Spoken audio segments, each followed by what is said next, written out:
Hey folks, it's Trina here, executive and leadership coach for women who are in senior leadership positions who work for mission-driven organizations and companies. So if that is you, you are in the right place.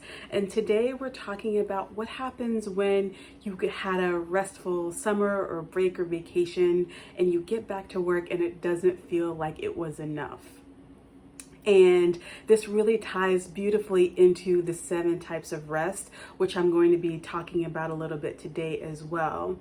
And sometimes you have that feeling where, depending on what industry you're in or where you work, the summer can be a little bit of a slower time. So maybe, again, you've had your vacation, maybe you've had a few weeks off, or you've had staff or different people are out. So things are moving a little bit slower. Doesn't mean you weren't doing anything, but maybe you've had a little bit more time off. And then you come back to work and you feel like, oh my gosh, I feel like I haven't had any time, or you need more time, or you realize that maybe you've had a few weeks off and you realize you need more time. And so this made me think about the 7 types of rest. And this is a concept that was created by Dr. Dalton-Smith, who came up with this idea of the 7 types of rest in her book, Sacred Rest. And so rest is not just sleep. So oftentimes when we think about rest, we think, okay, you just need to get more sleep. You just need to, improve your sleep hygiene and all of that. But there really are various kinds of rest that you need, particularly if you're on the verge of burnout, or you're feeling like you've had all this time off, you've had time to sleep and to do all of that, but it's not enough. And so rest in this case really means it means recess, to replenish yourself when you're feeling depleted. And so I really like that idea of being able to do that, because you need it on so many different levels, especially if you've been on the brink of burnout and you get to that place where vacation doesn't feel like it's enough. And so, but before I get into, today I'm going to talk about one of the types of rest that we don't typically think about. But before I get to that, when it comes to rest and replenishment and all of those things, there are a few things that you have to keep in mind. And one is identifying the source or sources of depletion. So this is something that's really important. So yes, you want to get all of this rest and do all of that so that you can feel replenished and restored. But if you want it ongoing, part of what you have to do is find the source or the cause of all this depletion in the first place. The second thing is having assertive boundaries.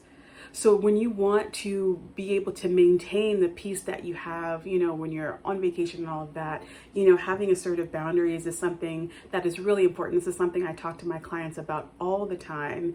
And that's really important no matter how much time you have off. Making yourself a priority. Again, these are really the the foundational elements to rest. And this is something that I've certainly discovered in my own life and with clients as well. And lastly, understand that what you're going through doesn't happen in a vacuum.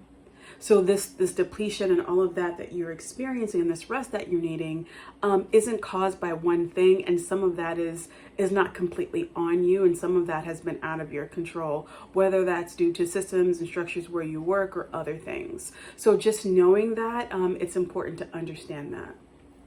Now, so as I mentioned before, sleep isn't the only type of rest. One of the types of rest that Dr. Dalton-Smith mentions is mental rest.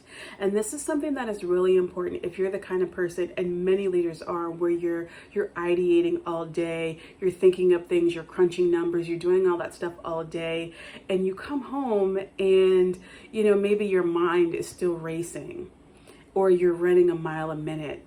And so one of the things that I would recommend that you do and try is that you journal before bed. And so one of the things that does is it helps you get the things out of your head and onto the page and somewhere else outside of your body, so that you can just have it there and okay, these are all the things that have been running through my mind, all the things I've been worried about, focused on, whatever it is, and just get it out. Get it out in your journal. Maybe there was one thing that ticked you off that day, or something that really went well, but you're thinking about all the next steps, whatever it is, it doesn't matter. And just spend a few minutes journaling. And most times we think about journaling in the beginning of the day, but what happens when you do it at the end? So I would encourage you to try that out and see how it goes. So again, talked about there's 7 different types of rest, which we'll get into more, but particularly the mental rest, that's really important. And then those foundational elements that I mentioned around if you want to continue that replenishment as you go, things like having assertive boundaries and all of that. Those are the things that really help you to solidify the rest that you've had. So if this has been helpful to you, I encourage you to share it with a friend. And if you know that this is something that you want to go deeper on and you need to, want to learn more about or talk more about, I encourage you to get my free guide, my free leadership guide, the 5 mistakes that mission-driven leaders make when they're on the brink of burnout and how to avoid them. The link is below this video, so I encourage you to check it out. And if you have any questions, feel free to leave a comment, let me know. That's all for today. Take good care, and I'll talk to you soon.